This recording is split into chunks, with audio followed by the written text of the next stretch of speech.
and welcome to Leaders of Tomorrow, India's only daily television platform for small businesses. In the wake of the coronavirus crisis, the stability of food supply chains globally is being called into question. So what's the key to building resilience in this sector? And how can concerns around food security and food supply best be addressed? Well, to share his take, tonight on the show, I'm joined by a very special guest.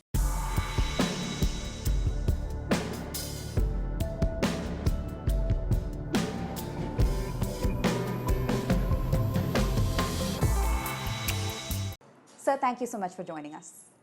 It's a pleasure being here with you.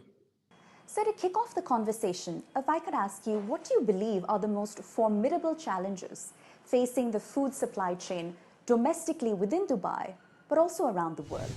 Food security has been a challenging item for us for a long time. I mean, over 100 years back, our country, of course, as you know, it's basically desert and which you don't have a fertile land to grow, and also a shortage of water, which has been also a challenging. So of course, our leaderships has worked for that and made sure that we continue to grow our capabilities. What has happened in pandemic during this pandemic, the biggest challenge is that we suddenly realized that a country like United Arab Emirates, being a country which imports food in big quantities from other countries, that suddenly the source of those imports are drying up because of those countries are going into lockdown. Then, of course, you had another serious challenge was the disruptive, where exporting countries were not able to export to the importing countries such as UAE.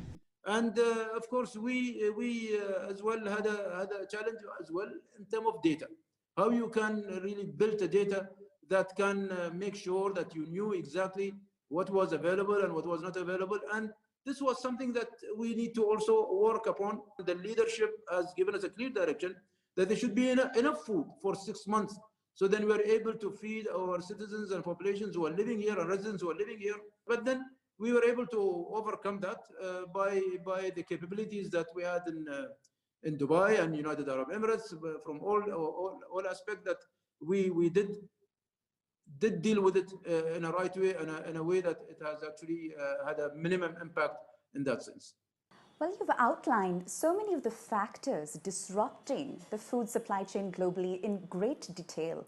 But within the UAE, what are some of the underlying strategies and sustainable solutions that are now taking shape in an attempt to mitigate these challenges? UAE has been very proactive in terms of food security before even pandemics hit us. In 2017, our leadership have created a new ministry with a minister, which is called the Ministry of Food Security. And their job was on a federal level to make sure that there are strategies in place and there are the roadmap in place. How do we make sure that we look at this as it's going? So there is a vision that by 2051, clearly in a very simple term, saying that there should be zero hunger in UAE and every citizen and residents get healthy, sufficient food. Lots of steps are being taken on a federal level, on a local level, in terms of governance, in terms of education, in terms of really data, as I said before, technologies which has come about today. Today, if you really compare our 2021 first quarter, our own locally produced food and beverages really come to the region of 31.7 billion dirhams in comparison to really what we import is around 17.9 billion dirhams. So if you can see in same quarter of quarter one 2020. So if you really look into the numbers, that we have done quite a marvelous job, good job by increasing our local production, making sure that our local production are growing up, are growing in the sense that in case of any kind of situation like we're facing today, at least we have internal capability to cater for that. Now, Dubai, of course, has very ambitious plans, as you mentioned, to eradicate world hunger by ensuring a safe, nutritious and sufficient supply of food. Walk me through some of the underlying agricultural best practices that can make this vision a reality. As a country, we don't shy from learning from others. I mean, we look at those countries which are far advanced in terms of what they have done. in this field and how we can really gain from them in a short period of time. So, of course, like anything else, whatever you want to implement, there are preconditions to it. And one of the preconditions, of course, is really in terms of rules and regulations, governance in place. How do you help to educate farmers, for example? How do you help them to grow their income so that area becomes attractive for them?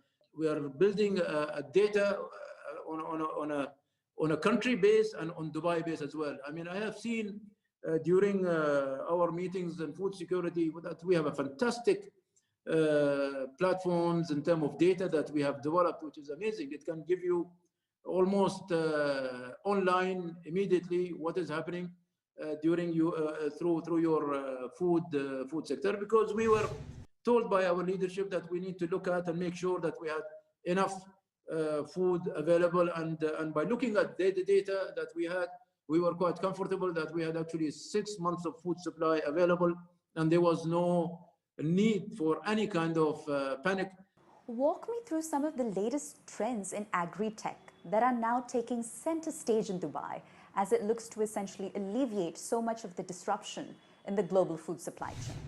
There are 10 major initiatives has been initiated in collaboration with the government and really with what we call government accelerator program, and then really look at how we can build up the framework for finance, and in that sense that we can help the farmers to grow and aid them, not necessarily with free money, but with a kind of capability that they're able to obtain finance so they can build in. We are looking at agri-tech, suppliers, and how we can work with them again by providing loans, or by providing again financial kind of assistance into that.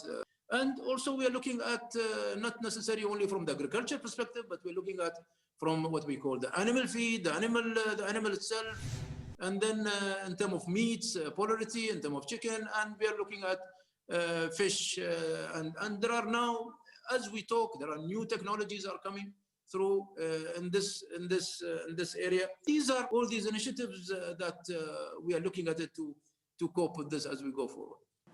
And sir, by way of closing comments, as Dubai continues to champion food security and as it looks to increase the volume of local food production, what are the economic implications of these decisions? Do you believe that food production will become an all the more robust revenue stream for the region going forward? Yes, I believe, because if you really look at Dubai, we have strong foundations when it comes to infrastructure related to supply chain. You have DP World, which is playing very important role in supply chain. Today, DP World is a global company which really provides you a full solution in terms of door-to-door and across the border from country to country.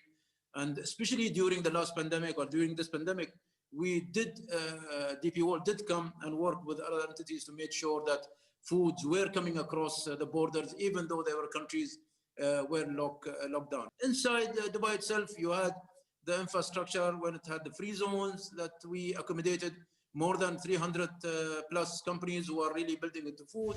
And our focus was to bring that sector, the medium and small size sectors which deal with the food, and attract them so they can have their base here. One thing which Dubai also did a few years back, and that's what we call establishment of smart cities. Really, we looked at Dubai Smart, for example, today is trying to work in terms of, from the social perspective, how to enhance and how to bring good life through data. Today, of course, situation is better because many countries are opening up their economy. Farmers are going back to their farms. Trading houses are going back. So the things are easier. But during the real lockdowns which are happened, we did fantastically very well in Dubai because of these major components that was in place. And when the pandemic did hit us, business was as usual. People were working through their homes, but the business continued to do. So these are the things that really makes us resilience and gives us the confidence that we can move forward and build up our even food security even stronger and further into the future. So thank you so much for the candid speak. And on the other side of this break, we bring you glimpses of our conversation with a pioneer in the online education space, Class Plus. All that and more coming up, so don't go anywhere.